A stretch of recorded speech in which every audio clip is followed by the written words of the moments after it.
On va continuer puisqu'on ne voudrait pas perdre trop de retard, prendre trop de retard. On est dans les agréments. Et donc, on voulait faire un petit point sur des agréments sur lesquels vous nous posez souvent des questions, pour lesquels les choses ne sont pas forcément très claires, qui concernent le secourisme. Et donc, on va laisser nos experts secouristes du CA de Lancézu parler de ça, Fabrice Mercier et Didier Michel.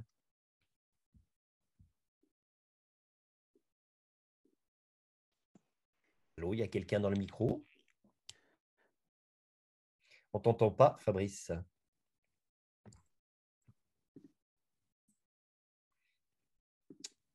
C'est parce que tu as mis ton micro, il n'est pas activé.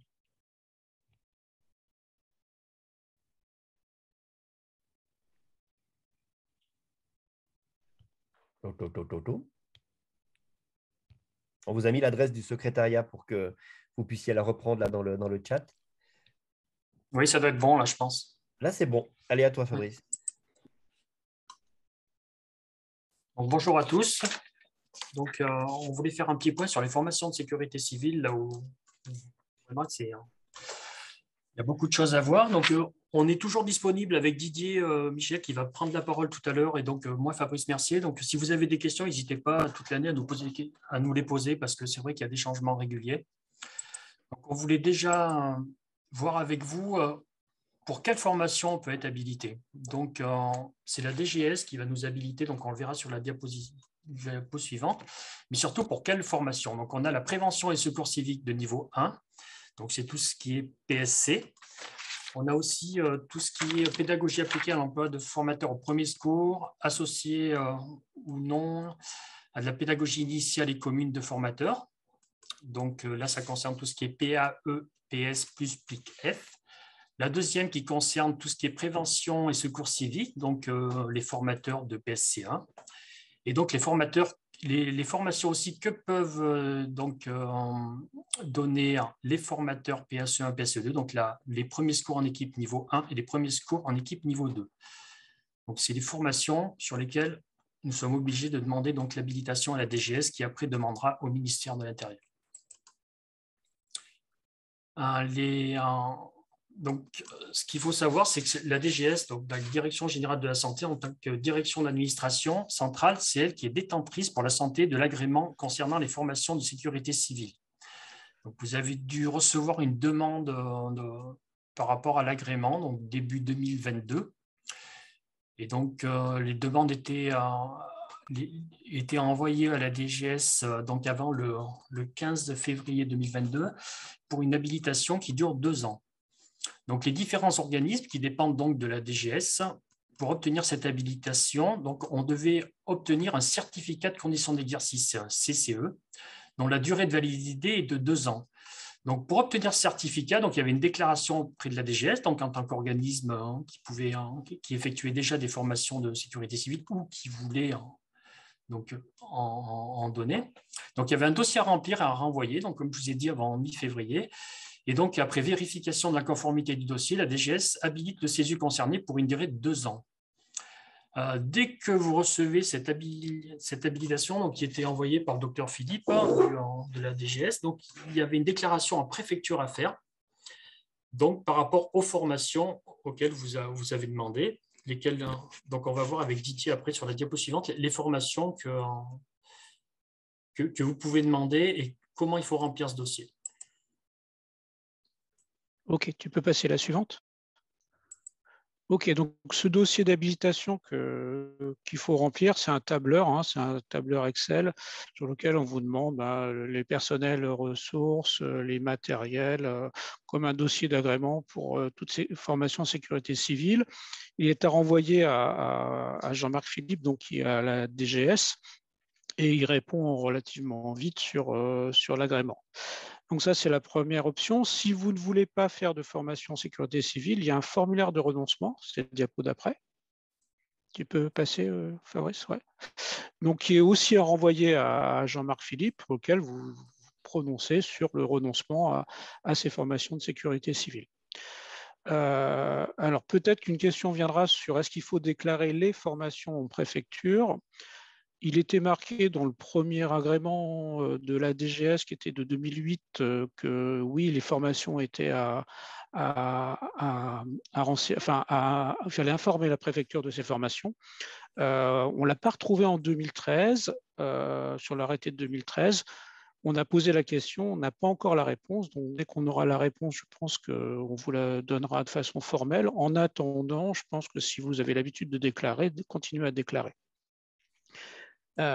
Effectivement, on a demandé à la DGS, donc ils doivent nous faire passer la liste des formations à déclarer à la préfecture. Donc, dès qu'on l'a, on vous la donne. J'espère qu'on l'aura pour le prochain CA de la semaine prochaine. Comme ça, on pourra vous donner la liste de ces formations. OK. La prochaine, Fabrice? Alors, simplement, comme toute formation en sécurité civile, il faut un référentiel de formation. Donc, nous, on a établi avec Fabrice un référentiel de formation en CESU qui est consultable donc, sur le site et que vous pouvez vous approprier sans problème. Donc, voilà. C'est à toi, Fabrice. Oui. Donc, ce référentiel interne de formation et référentiel interne de certification, donc vous en avez 3 qui sont sur le site en CESU. Vous en avez un qui concerne tout ce qui est formateur de formateur, donc avec la pédagogie initiale commune de formateur, le PICEF qu'on a parlé au départ, la pédagogie appliquée à l'emploi de formateur PSC1, donc c'est la PAE PSC, et la pédagogie appliquée à l'emploi de formateur PS. Donc PAE, PS, donc tout ce qui est formateur de formateur. Vous avez un deuxième référentiel interne de formation qui concerne par contre les formateurs, donc par rapport au PSC1 et un autre par rapport au PSE1 et PSE2. En sachant qu'il y a eu vous allez le voir sur la dernière diapo, il y a eu des recos qui datent de fin 2021. Donc voilà, on va aussi mettre à jour ces 3 référentiels par rapport aux dernières nouveautés qui sont sorties fin 2021 et début 2022. Un petit point par rapport à l'FGSU1, FGSU2 et PSC1. Donc, il y a une circulaire du 2 octobre 2018, un arrêté du 23 août 2019 qui modifie l'arrêté du 24 juillet 2007 qui dit que la formation prévention et secours civique de niveau 1 donc, officialise que tous les titulaires de la FGSU 1 et 2 sont titulaires du PSC1. Voilà, en sachant que la FGSU 1 et 2, entre 14h et 21h, donc englobe le PSC1 qui dure 7 heures. L'inverse n'est pas valable par contre, les titulaires du PSC n'ont pas d'AFGSU. Donc on peut vous le demander, on voit certains soignants qui demandent des PSC1 par rapport à des surveillances de course, voilà, dernièrement une course de vélo, par rapport au BAFA. Voilà, donc on peut les délivrer. Par contre, ce qui est important, c'est que les CESU qui délivrent les AFGSU donc, peuvent délivrer ce PSC1, mais seuls les CESU habilités par la DGS pour délivrer des formations de sécurité civile peuvent délivrer un PSC1. Donc en fait, il faut être habilité et avoir demandé l'habilitation au niveau de la DGS. Ça, c'est important. Ceux qui n'ont pas demandé d'habilitation ne peuvent pas délivrer un PSC1 si on vous en demande. Sachant que ce n'est pas systématique, c'est vraiment sur une demande. Et l'inverse n'est vraiment pas possible.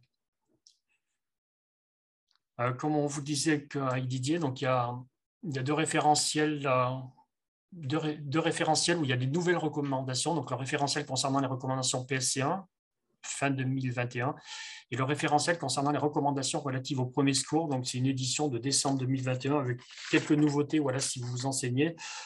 Par rapport à...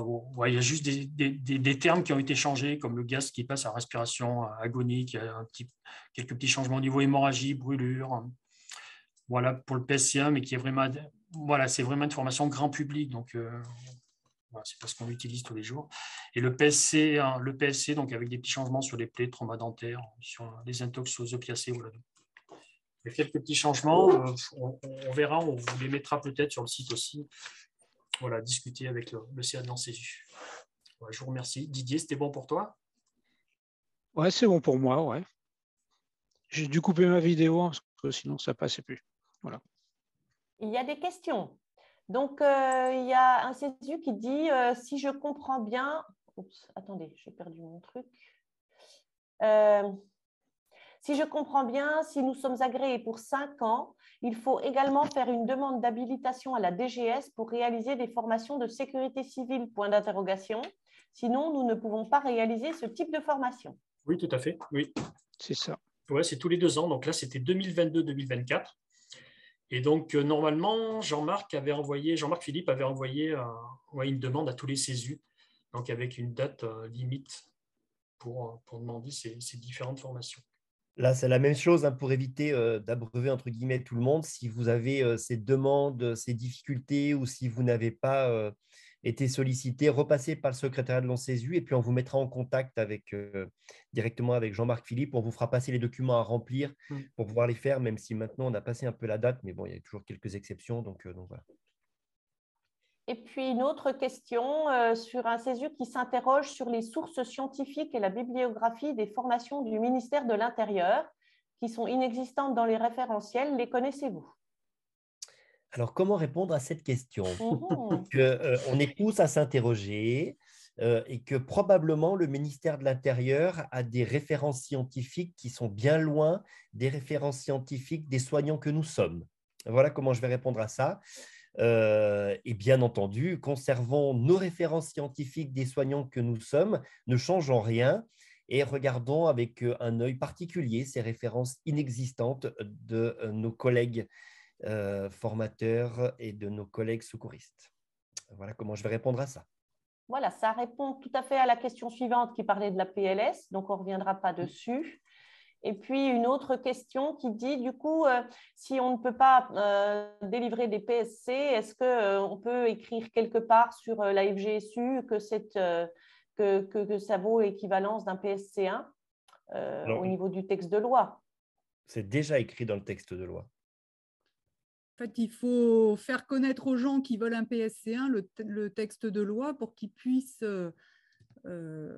attester auprès de la personne qui leur demande leur PSC1 qu'ils ont un AFGSU1 qui est un équivalent PSC1 ou un AFGSU2 qui est un équivalent PSC1. Il n'y a pas besoin de délivrer l'attestation. Vous joignez le texte avec le diplôme de la FGSU quand c'est des demandes comme ça?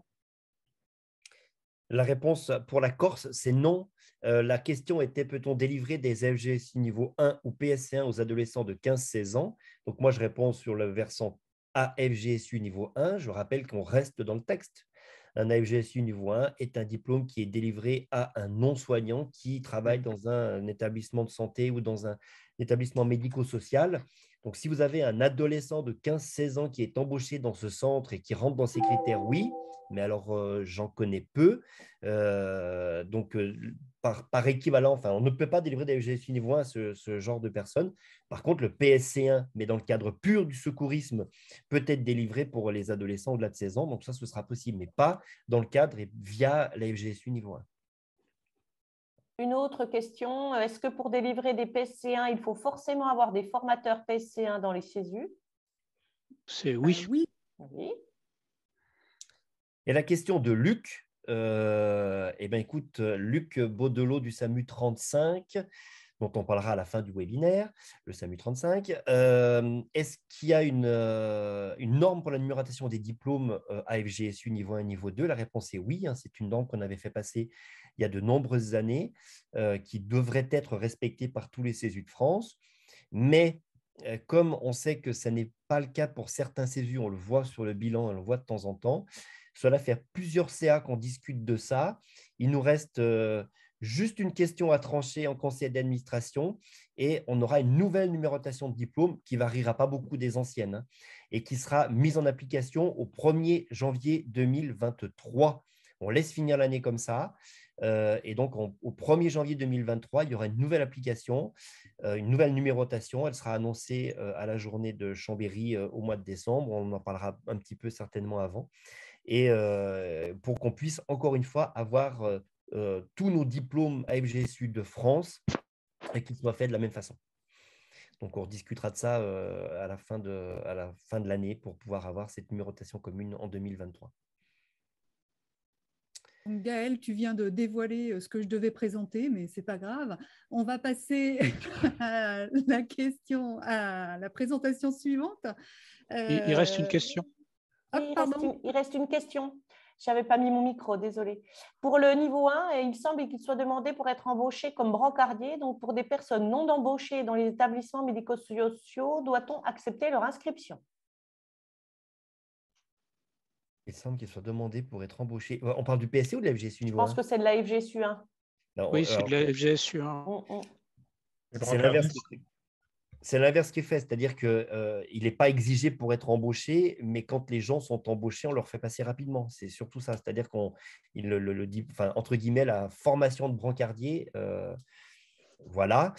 Donc, quand quelqu'un arrive dans un établissement de santé en tant que brancardier, va passer la FGS niveau 1, mais elle n'est pas, c'est pas un diplôme qui est obligatoire pour pouvoir être inscrit. Alors, Gaël, de plus en plus, on a des gens qui se présentent et qui viennent pour la FGSU1 parce que pour être engagés, Ouais, c'est l'établissement ça. leur demande ça. Ouais.